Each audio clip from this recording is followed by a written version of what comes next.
అగజానన పద్మార్కం గజాననమహర్నిశం అనేకదంతం భక్తానాం ఏకదంతముపాస్మహే. శ్రీమహాగణాధిపతయే నమః. శ్రీమహాసరస్వత్యై నమః. శ్రీకమలాకరాయ నమః. శ్రీగురుభ్యో నమః.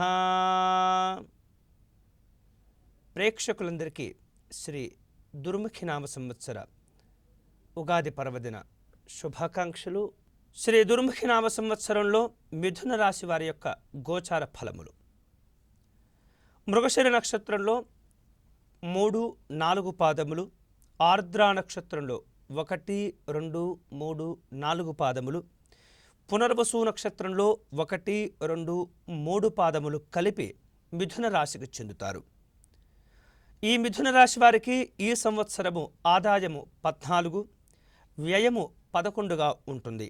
రాజపూజ్యము 7, అవమానము 7. ఈ రాశి వారికి గురుడు 11 ఆగస్టు 2016 వరకు తృతీయ రాశి అయినటువంటి సింహరాశి యందు, అనంతరం చతుర్థ రాశి అయినటువంటి కన్యారాశి యందు సంచరిస్తారు. శని 26 జనవరి 2017 వరకు షష్టమ స్థానమైనటువంటి వృశ్చిక రాశి యందు, తదుపరి సప్తమ స్థానమైనటువంటి ధనురాశి యందు సంచరించును. ఈ సంవత్సరం అంతయు కూడాను రాహువు తృతీయ స్థానమైనటువంటి సింహరాశి యందు, కేతువు భాగ్యస్థానమైనటువంటి కుంభరాశి యందు సంచరించును. కుజుడు 1 నవంబరు 2016 నుండి 11 డిసెంబరు 2016 వరకు అష్టమ రాశి అయినటువంటి మకర రాశి యందు సంచరించును. ఈ రాశి వారికి ఈ సంవత్సరము సామాన్యంగా ఉండబోతుంది. అంతేకాకుండా ధనము యొక్క ఆదాయ మార్గాలు కూడా కొంతమేరకు బాగుండగలుగుతుంది. గౌరవ మర్యాదలకు లోటు ఉండకపోవచ్చు. బంధువులు మిత్రుల యొక్క సహాయ సహకారాదుల వలన జీవనం సుఖ సంతోషములతో సాగిపోయేటటువంటి అవకాశాలు కనిపిస్తూ ఉన్నాయి. సంతానం యొక్క ఉన్నటువంటి ఏవైతే సమస్యలు ఉంటూ ఉంటాయో అవన్నీ కూడా పరిష్కార మార్గాలు లభించి ఒక కొలిక్కి వస్తూ ఉంటాయి. కుటుంబ సంబంధమైనటువంటి పరిస్థితులు నెమ్మదిగా చక్కబడుతూ ఉంటాయి. వృత్తి, వ్యాపార, అలాగే పారిశ్రామిక రంగాల వారికి ప్రగతిశీలకంగా విశేషమైనటువంటి రాణింపు కూడా ఉండగలుగుతుంది. ఆర్థిక సంబంధమైనటువంటి అభివృద్ధులు పెరుగుతూ ఉంటాయి. కష్టానికి తగినటువంటి ప్రతిఫలములు కూడా పొందగలుగుతారు. నిరుద్యోగులకు అంతేకాకుండా వారు ఆశించినటువంటి ఏవైతే కొన్ని రకాల అవకాశాలు, కోరికలు ఉంటూ ఉంటాయో వాటి యందు నిరాశపడకుండా సానుకూలమైనటువంటి దృక్పథంతో ముందుకు సాగి సత్ఫలితాలను పొందటంలో విశేషమైనటువంటి కృషి చేయవలసినటువంటి అవసరం కనిపిస్తుంది. మీరు ఎంతైతే మంచి ఆలోచనతో, మంచి దృక్పథంతో కార్యక్రమాలు చేపట్టి పూర్తి చేసేటటువంటి ప్రయత్నం చేస్తారో అంతే ప్రతిఫలంగా ఆ ఫలితాలను మీరు అందుకొని సంతోషపడగలుగుతూ ఉంటారు. ఇక ఉద్యోగస్తులకు పదోన్నతి పొందేటటువంటి అవకాశాలు కూడా ఉన్నాయి. అధికారులకు తమ యొక్క ప్రతిభ పాటవాలను గుర్తించేటటువంటి విధంగా మసులుకోవటం ఎంతైనా మంచిది, అవసరం కూడా.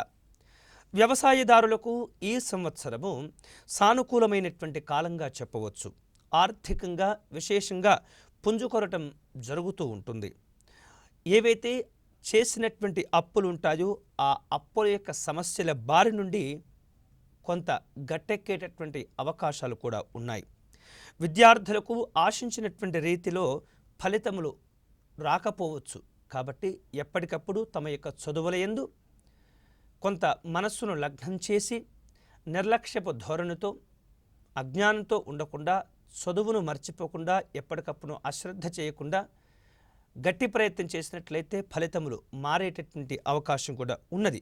ఇక వృత్తి, పనివారులకు గతంలో మాదిరిగానే ఈ సంవత్సరం కూడా ఉండబోతుంది. ఫైనాన్స్ రంగంలో ఉన్నటువంటి వారికి ఈ సంవత్సరము తగినటువంటి లాభదాయకంగా ఉండకపోవచ్చు. స్పెక్యులేషన్ జోలికి వెళ్లకుండా జాగ్రత్తలు తీసుకోవాలి.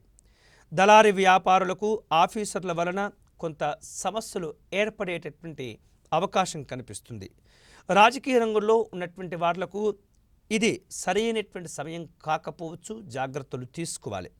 వ్యవహారాలను నడపటంలో తగు రీతిలో ముందుకు పోవలసినటువంటి అవసరం కనిపిస్తూ ఉంటుంది. ఎప్పటికప్పుడు పరిస్థితులను గమనించుకుంటూ నిర్ణయాలు తీసుకోవాలి. కళాకారులకు ఈ సంవత్సరం మంచి రాణింపు ఉంటుంది, గుర్తింపులు కూడా ఉండగలుగుతూ ఉంటాయి. స్త్రీల యొక్క మానసికమైనటువంటి పరిస్థితిని, ఔన్నత్యాన్ని పొందేటటువంటి అవకాశం కూడా ఉన్నాయి. స్వావలంబనకు కృషి చక్కగా ఫలించేటటువంటి అవకాశాలు కూడా ఉన్నాయి. మొత్తం మీద ఈ మిథున రాశి వారికి ఈ సంవత్సరము గురుడు శనులకు తగినటువంటి విధంగా జప హోమ దానాదులు చేసుకోవటం మంచిది. శ్రీ షిరిడి సాయినాథుని యొక్క దర్శనాదులు ఎంతైనా మేలును కలగచేస్తూ ఉంటాయి. శనివార సంబంధమైనటువంటి నియమములు, వ్రతములు ఆచరించటం మంచిది. ఈ రాశి వారికి ఈ సంవత్సరం అదృష్ట సంఖ్య 5. ఇతరమైనటువంటి అనుకూల సంఖ్యలు 1, 6. అంతేకాకుండా మిథున రాశి వారికి బుధుడు రాస్యాధిపతి అవుతూ ఉంటాడు కాబట్టి పచ్చ అనేటటువంటి రత్నం అనుకూలంగా ఉంటుంది. మృగశిర నక్షత్ర జాతకులకు పగడము, ఆర్ద్ర నక్షత్ర జాతకులకు గోమేధికము, అలాగే పునర్వసు నక్షత్ర జాతకులకు పుష్యరాగం యోగించగలుగుతుంది. ఇవి ఈ సంవత్సరంలో మిథున రాశి వారి యొక్క గోచార ఫలములు. తదుపరి కర్కాటక రాశి వారి యొక్క గోచార ఫలములు తెలుసుకుందాం.